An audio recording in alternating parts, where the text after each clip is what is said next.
성령 강림절 예배 하나님이 주신 소중한 하나님의 말씀은 사도행전 1장 8절입니다. 신약성경 187페이지가 되겠습니다. 방금 우리가 교독문을 같이 교독했는데 교독문의 마지막 부분을 오늘 말씀으로 보게 되어서요, 우리가 앞서 교독을 했기 때문에 사도행전 1장 8절은 제가 하나님의 말씀을 봉독하는 것으로 대신 하도록 하겠습니다. 오직 성령이 너희에게 임하시면 너희가 권능을 받고 예루살렘과 온 유대와 사마리아와 땅 끝까지 이르러 내 증인이 되리라 하시니라. 이는 하나님의 말씀입니다. 아멘.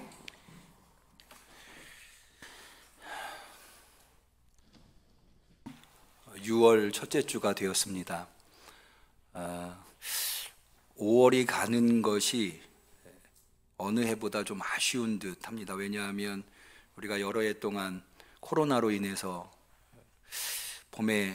봄을 잘 누리지 못했는데, 이번에는 4월에 방역이 완화되면서 5월에는 좀 많이 다른 때에 비해서 누릴 수 있었는데, 그래서 5월이 가고 6월이 오는 게 좀 아쉽지만, 그러나 그런 우리의 마음을 하나님께서 아셔서 6월 첫째 주를 성령 강림절로 지키게 하시고, 이 6월 이제 여름이 시작됐지만 성령 충만하여서 능력 있는 신앙인의 삶을 살 수 있도록 해주시는 줄로 믿습니다.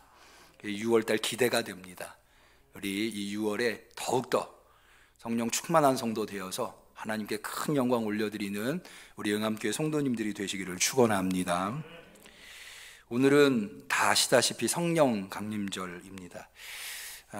우리가 오늘 세례식을 계획하고 있기 때문에 이 성령 강림절과 세례식, 그리고 또 여러분 지난주에 우리가 전도 대상자 전도 카드를 받으셨잖아요. 오늘 봉헌하는 시간을 가지려고 하는데, 이 성령 강림절과 전도 이런 것들에 대한 말씀을 잠깐 좀 나누고 이어서 세례식을 가지려고 합니다. 이 성령 강림절은 사실 대단히 중요한 교회의 절기라고 할 수 있습니다. 여러분, 부활절이라고 하는 절기는 아무리 강조해도 그 중요도가 지나치지 않죠. 너무나 소중한 예수님이 부활하신 것을 기념하는 절기인데요, 그러나 이 부활절 이후에 오는 성령 강림절도 그 부활절 못지않게 소중한 교회의 절기다. 왜 그런가 하면 세 가지 이유에서 그런데, 첫 번째는 이 성령님이 강림하심으로 말미암아 이 하나님, 삼위일체라고 하는 하나님이 우리에게 온전히 나타나셨기 때문에 그렇습니다. 그래서 우리 교회는, 이건 우리 교회뿐만 아니라 전 세계 교회가 그렇게 지키고 있는데요, 성령 강림절 다음 주를 삼위일체 주일로 지키고 있습니다. 여러분, 하나님이 어떤 분인가에 대해서 아는 것은 신앙인들한테 그것보다 소중한 것이 있을까 생각할 정도로 대단히 소중합니다. 여러분, 누구한테 예배 드리시러 오셨습니까? 하나님께. 누구한테 찬양합니까? 누구한테 기도합니까? 누구의 말씀을 듣습니까? 하나님입니다. 또 우리 그리스도인들이 가장 소중하게 여기는 것이 구원 아닙니까? 누구로부터 구원을 얻습니까? 하나님으로. 그러니까 그 하나님이 누구신가에 대한 그 고백, 이것은 대단히 우리 신앙인들한테 소중한 것이다. 그래서 우리 교회는 예배 시간에 꼭 사도신경으로 신앙 고백을 하고 있지 않습니까? 그런데 그 하나님은 어떤 하나님입니까? 여러 가지로 표현할 수 있지만 삼위일체의 하나님이시다. 여러분 모두 그렇게 믿으시기를 축원합니다. 우리는 삼위일체의 하나님께 예배하고 삼위일체 하나님을 찬양하고 기도하고 말씀을 듣고 그 삼위일체의 하나님에게 구원을 얻는 것이거든요. 그런데 성령님이 오심으로 말미암아 이 삼위일체의 하나님이라고 하는 하나님의 본질, 이것을 우리가 알게 되었다고 하는 거죠. 두 번째 측면에서는 예수님께서 이 세상에 오신 초림의 목표가 성령을 보내주시는 것으로 완성되었다, 이렇게 말씀드릴 수 있습니다. 교회력은 5대의 대표적인 교회력이 있는데, 이 5가지의 교회력은 모두 예수 그리스도의 이 땅의 사역과 관련이 있습니다. 대강절, 첫 번째 교회력이 대강절인데, 대강절은 예수님의 오심을 기다리는 절기.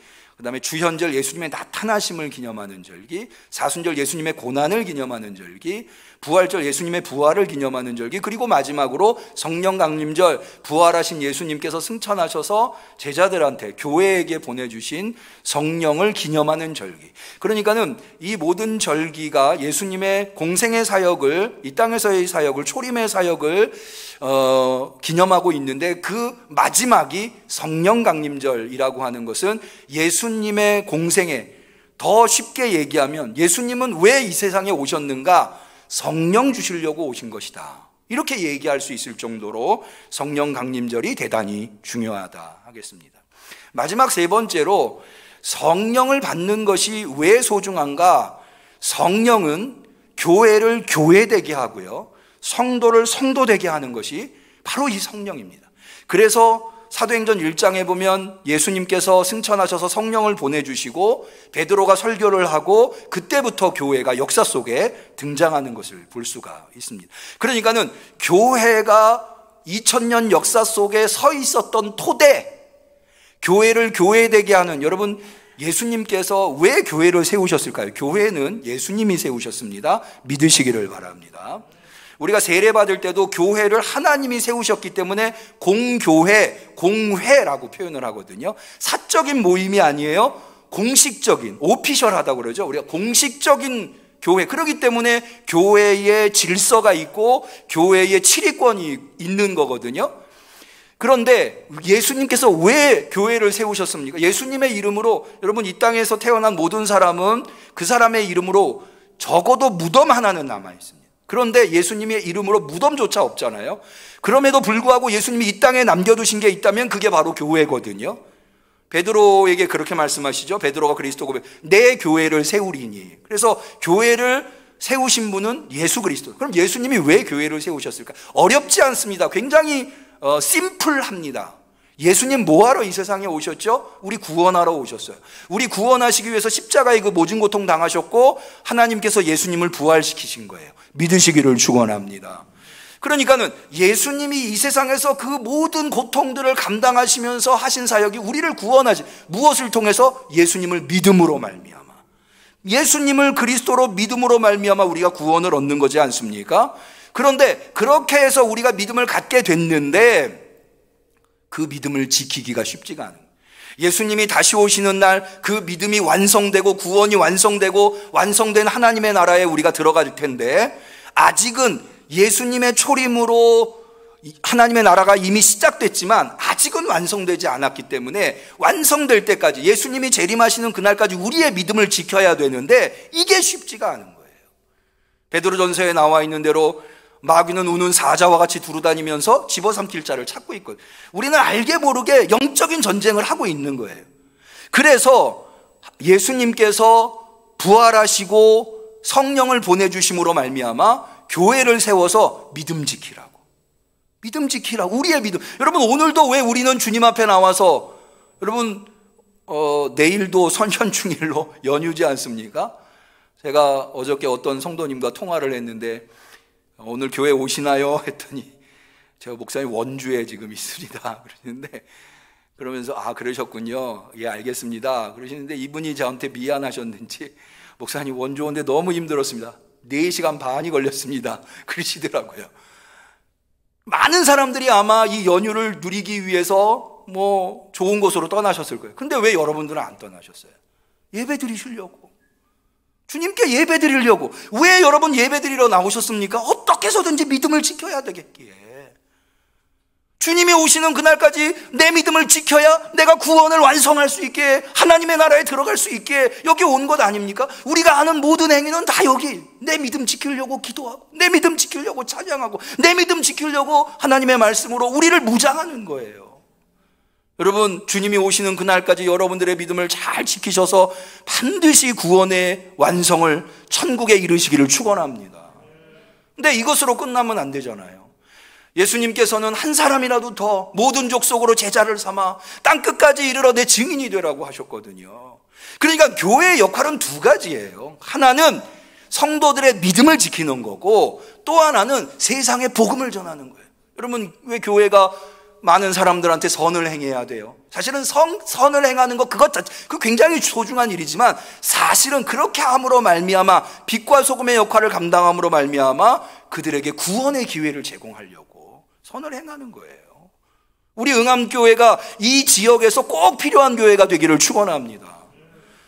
그런데 교회만 할 수 있는, 사실은 선을 행하는 거는요 다른 단체들도 얼마든지 할 수 있어요. 교회만 할 수 있는 게 있어요. 그게 뭡니까? 영혼을 구원하는, 생명을 얻게 하는 이 일은 교회만 할 수 있는, 우리 응암교회가 그 사명을 감당하실 수 있기를 축원합니다.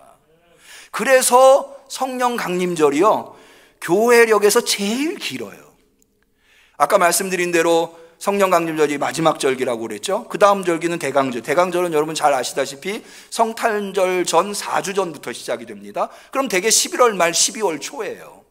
오늘 6월 첫째 주잖아요. 그러면은 11월 말까지 한다고 하면은 몇 주가 성령 강림절이에요? 몇 달이 성령 강림? 6달. 제일 길어요. 왜 이렇게 기냐? 이 기간 동안에 하나님이 주시는, 예수님이 주시는 성령 받으라고, 성령 충만하라고. 여러분, 그래서요 이 기간 동안에 이렇게 생각하셔야 돼요. 눈 뜰 때마다, 아침에 눈 뜰 때마다 이런 생각을 한번 해보세요. 여러분, 어떤 생각을 가지고 하루를 시작하느냐는 그 사람의 인생을 결정하는 거거든요. 그런데 이렇게 눈 뜰 때마다 이런 생각을 한번 해보세요. 하나님께서 오늘도 나를 성령 충만하게 만들 수 있는 기회를 주시는구나. 어제보다 오늘 더 성령 충만하라고. 오늘 나한테 24시간을 허락하시는구나. 할렐루야. 그래서 성령의 사람이 되는 거예요. 그렇게 성령의 사람이 되면 여러분, 교회가 교회다워지는 거예요. 성도가 성도다워지는 거예요. 여러분이 지금 안고 있는 인생에 많은 문제들 있지 않습니까? 여러분, 그거 왜 생기는 줄 아세요? 여러 가지로 분석할 수 있습니다만은 성도에게 문제가 생기는 이유는 그 근본에 뭐가 있냐? 성령 충만하지 않기 때문이에요. 성령 충만하면 이 세상의 어떠한 문제도 사실은 더 이상 문제가 되지 않아요. 성령 충만하지 못하니까. 그래서 이 영적인 관점에서 세상을 보지 못하고, 하늘의 관점에서 세상을 보지 못하고 땅에 매여서 세상을 보니까, 여러분, 성령 충만한 것은요 마치 성도들이 하늘 높이 나는 것과 같다고 생각을 해요. 여러분, 낮게 날면 사실은 모든 게 걸려요. 뭐 건물에도 걸리고 전봇대에도 걸리고 다 걸려요. 그러나 비행기처럼 높게 날잖아요. 그러면은 날씨도 상관이 없어요. 구름 위로 날기 때문에. 그럼 인생에서 왜 많은 시련과 염려와 걱정들이? 성령 충만해 보세요. 모든 근심이 사라지는 거예요. 모든 염려가 사라지는 거예요. 인생을 하늘의 관점에서 보게 되는 거죠. 우리 성도님들 그러실 수 있기를 축원합니다. 그래서 성령 강림절이 소중한 거고 성령을 받는 것이 소중한 거예요. 그리고 이 성령을 받음으로 말미암아 비로소 성도는 성도다워지는 거예요. 그게 뭐냐 하면 바로 예수님께서 세례 받으시는 장. 오늘 우리가 세례식을 베풀려고 하는데, 예수님 왜 세례 받으셨어요? 세례라고 하는 것은 씻는 예식이에요. 뭘 씻어요? 몸에 더러운 걸 씻는 게 아니에요. 마음의 죄를 씻는 거예요. 그거를 상징적으로 하는 게 물로 세례를 베푸는 거예요. 근데 그거는 상징이에요. 그게 정말로 뜻을, 본질을 이루려면 성령을 받아야 돼요. 그래서 예수님께서 세례 받으실 때에 하늘이 열리고 성령이 예수님한테 임한 거예요. 그게 본질이거든요. 세례의 본질이거든요. 여러분, 우리가 세례 받을 때 다 성령 받은 줄로 믿으시기를 바랍니다. 목사님 잘 모르겠는데요. 아니에요. 여러분, 우리가 세례할 때 이제 보겠습니다만은, 세례하실 할 때 예수님을 그리스도로 고백하는 시간이 있거든요. 질문 대답이 시간이 있어요. 그 시간이 예수님을 그리스도로 고백할 수 있다고 하는 것이 바로 성령 받았다는, 바울은 그렇게 얘기했어요. 성령이 아니고서는 예수를 주라 시인할 수 없다고 그랬거든요. 그래서 예수님을 그리스도로 고백할 수 있다면, 그게 거짓이 아니라면, 내 안에 성령이 계시기 때문에 그렇게 할 수 있는 거예요. 여러분 모두 다 성령 받으신 줄로 믿습니다. 근데 그 성령이 충만해야 되거든요. 세상 살다 보면 성령이 소멸되는 경우가 있어요. 소멸된다는 게 없어진다는 게 아니라 점점 세상 쪽에 사니까. 그래서 우리는 노력해야 돼요. 성령 충만하도록. 그러기 위해서 어떻게 하느냐, 이 말씀만 드리고 정리를 하려고 하는데요. 그러기 위해서 우리는 세 가지를 해야 돼요. 첫 번째, 여러분 기도하셔야 돼요. 누가복음에 보면은요, 예수님께서 구하는 자에게 성령을 주시지 아니하시겠느냐 그랬거든요. 여러분 성경은요, 물론 성령님은 내가 아무리 열심히 구해도 성령님이 안 주시면 하나님이 안 주시면 그만이에요. 그러나 적어도 하나님께서는 간절히 사모하는 심령들에게 성령을 주세요. 여러분 사도행전 1장 8절이 그 대표적인 예 아닙니까? 오순절에 제자들이 모여가지고 기도할 때 성령이 그들 가운데. 두 번째로는요, 말씀 생활을 하시면 돼요. 말씀으로 나를 채우면 성령 충만할 수 있어요. 세 번째는 뭐냐면 전도하시면 돼요. 오늘 우리가 읽었죠? 사도행전 1장 8절, 성령이 너희에게 임하시면 권능을 받고, 그래서 능력 있는 그리스도인이 되는 거예요. 세상에 꼬리 노릇하는 사람들이 아니라 세상 근심 걱정 세상 사람들이 하는 것처럼 그렇게 똑같이 하며 사는 게 아니고요, 성령이 임하면 권능을 받고, 우리 응암교회 성도님들 성령 충만해서 권능의 성도님들이 되시기를 축원합니다. 예루살렘과 유대와 사마리아와 땅끝까지 이르러 뭐 된다고요? 증인이 되는 거예요. 그러니까는 이번 아까 말씀드린 대로 성령 강림절 대강절이 올 때까지 6개월 정도 있거든요. 이 기간 동안 우리 뭐 해야 돼요? 이 세 가지 해야 돼요. 이렇게 생각하세요. 여러분 만약 걱정이 생기잖아요? 뭐 때문에 걱정이 생긴 거라고요? 성령 충만하지 않기 때문에. 그럼 성령 충만하면 걱정이 사라지는 거예요. 걱정이 사라지기 위해서, 성령 충만하기 위해서 뭐 해야 돼요? 세 가지. 기도, 말씀, 전도. 노력하셔요. 여러분 지난주에 나눠드린 전도 대상자 봉헌하는 전도 카드 쓰시는 거, 이거 가볍게 생각하지 않으셨으면 좋겠어요. 여러분 실제로 내가 전도를 못해도 전도 대상자를 마음에 품고 사는 이와 그런 거 전혀 없이 그냥 사는 이는 그 삶의 차원이 달라요. 여러분 예수님께서 하나님이 어느 때 가장 기뻐하신다고 그래요? 의인 99으로 인한 것보다 죄인 하나가 회개할 때 더 기뻐하신다고 그러셨죠. 하나님의 기쁨이 되기 위해서, 그리고 예수님께서 이 세상에 십자가에 못 박으시기까지 왜 한 사람이라도 더 구원하시려고. 마가복음에 보면 예수님께서 제자들한테 이렇게 우리가 전도하러 왔노라 라고 말씀하세요. 그러니까는 예수님이 원하시는 것을 우리가 해드릴 때 우리는 완전히 다른 차원에, 똑같이 새끼 먹고 똑같이 밤에 자고 똑같이 일을 해도 완전히 다른 차원의 삶을 사는 거예요. 한번 저를 좀 따라해봐요. 성령님 기다렸습니다. 성령님 환영합니다. 성령님 나에게 충만한 능력을 주옵소서.